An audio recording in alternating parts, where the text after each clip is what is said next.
जगन्नाथ जी भले जगत के नाथ बनकर बैठे हों,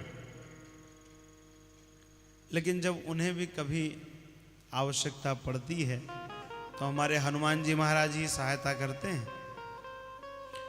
जब हम जगन्नाथ जी के दर्शन करने जाएंगे मुख्य मंदिर की ओर, तो वहां पर कान पत्ता के हनुमान जी हैं। दर्शन किए होंगे आप में से बहुत लोग।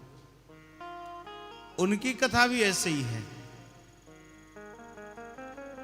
जब जगन्नाथ जी वहां विराजे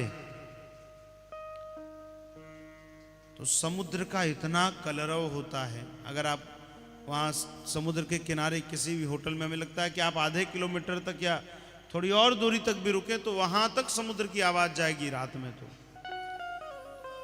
अब समुद्र की इतनी ध्वनि हो, सागर की इतनी ध्वनि हो,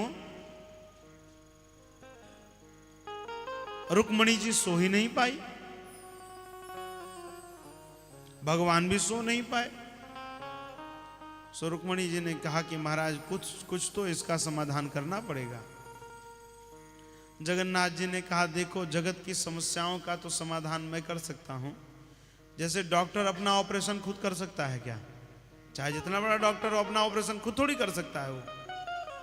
उसके लिए तो किसी दूसरे डॉक्टर की आवश्यकता पड़ती है। तो भगवान ने कहा कि जगत की समस्याओं का समाधान तो मैं कर सकता हूं, लेकिन मेरी समस्या का समाधान एक ही डॉक्टर है जो कर सकता है। वो कौन? हनुमान जी महाराज। बुलाया गया हनुमान जी को। हनुमान जी ने कहा प्रभु इतने थके हुए क्यों लग रहे हैं? भगवान ने कहा ना जाने कितने दिनों से सो नहीं पाए। कारण बोले समुद्र की ध्वनि पूरी रात आती है, सो नहीं पाते। सो महाराज हनुमान जी ने वहां पर एक रेखा बना दी और कह दिया कि इसके आगे समुद्र बढ़ना नहीं है, यहीं तक बस। और आज भी आश्चर्य है, चमत्कार है जगन्नाथ जी में कि आप जब जगन्नाथ जी के दर्शन करने जाएंगे तो प्रवेश द्वार तक तो आपको समुद्र की ध्वनि आ सकती है, लेकिन जैसे ही आप मंदिर में प्रवेश करेंगे वहां आपको समुद्र की ध्वनि नहीं आएगी। ये आश्चर्य है अपने आप में। ये गुरु जी कहते हैं ना कि हमारा हनुमनो जो हैं ये बड़े अद्भुत हैं, बड़े अड़बंगी हैं, बड़े अद्भुत हैं। अब हनुमान जी तो हनुमान जी, अब कहां अयोध्या में देसी घी का लड्डू खाते रहे। अब वहां पहुंच गए तो वहां जगन्नाथ जी को केवल भात ही भात मिलता था।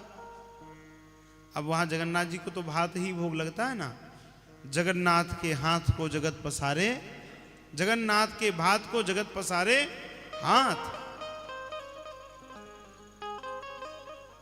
अब हनुमान जी पहलवान व्यक्ति, अब कहां देसी घी का लड्डू खाने के प्रेमी हनुमान जी, अब वहां भात खाते खाते उब गए। एक दिन छोड़कर चले आए जगन्नाथपुरी अयोध्या। अब फिर समुद्र बढ़ा। तब जगन्नाथ जी ने कहा हनुमान जी आप यहीं चले आओ, आपको भात के साथ लड्डू भी दिया जाएगा। तब हनुमान जी गए और हनुमान जी को भगवान ने बेड़ी से बांध दिया कि अब दोबारा ना भागे, नहीं तो फिर जाएंगे, फिर पूरा मंदिर समुद्र से डूबेगा। इससे अच्छा हनुमान जी यहीं विराजे। तो हनुमान जी को बांधा हुआ है, तो वहां कहते बेड़ी वाले हनुमान जी। तो बेड़ी के हनुमान जी भी वहां विराजमान है।